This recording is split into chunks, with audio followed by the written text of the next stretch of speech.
IPFT अभी भी हम लोगों का अलायंस पार्टनर है और अब चुनाव घोषित हो चुका है, तो निश्चित रूप से सारी बातें दूर में स्पष्ट हो जाएगी। सर, बीजेपी का कैंडिडेट कब घोषणा होगा? देखिए, पार्टी इस पे अपने कार्यकर्ताओं से चर्चा कर रही है। चर्चा करने के बाद समय रहते सब घोषित हो जाएगा। देखिए, भारतीय जनता पार्टी कार्यकर्ताओं की पार्टी है, संगठन की पार्टी है और संगठन के नाते कार्यकर्ता पूरी तरह से एडीसी चुनाव को लड़ने के लिए तैयार है। जहां तक मुद्दा है, पिछले 3 सालों में त्रिपुरा की सरकार ने और केंद्र की मोदी सरकार ने अनुसूचित जनजाति के लिए जो काम किया है और अनुसूचित जनजाति के साथ साथ जो हमने त्रिपुरा को 3 सालों में काम किया है, माननीय प्रधानमंत्री जी ने 6.5 साल में देश के लिए काम किया। सब कुछ मिला के जो विकास है वो हमारा मुद्दा है।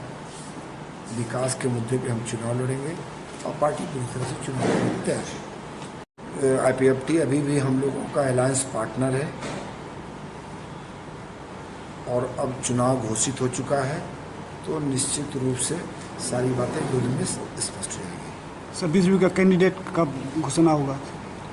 देखिए, पार्टी इस पे अपने कार्यकर्ताओं से चर्चा कर रही है। चर्चा करने के बाद समय रहते सब घोषित हो जाएगा। देखिए, भारतीय जनता पार्टी कार्यकर्ताओं की पार्टी है, संगठन की पार्टी है और संगठन के नाते कार्यकर्ता पूरी तरह से एडीसी चुनाव को लड़ने के लिए तैयार है। जहां तक मुद्दा है, पिछले 3 सालों में त्रिपुरा की सरकार ने और केंद्र की मोदी सरकार ने अनुसूचित जनजाति के लिए जो काम किया है और अनुसूचित जनजाति के साथ साथ जो हमने त्रिपुरा को 3 सालों में काम किया है, माननीय प्रधानमंत्री जी ने 6.5 साल में देश के लिए काम किया। सब कुछ मिला के जो विकास है वो हमारा मुद्दा है। विकास के मुद्दे पे हम चुनाव लड़ेंगे और पार्टी पूरी तरह से चुनाव लड़ने तैयार है।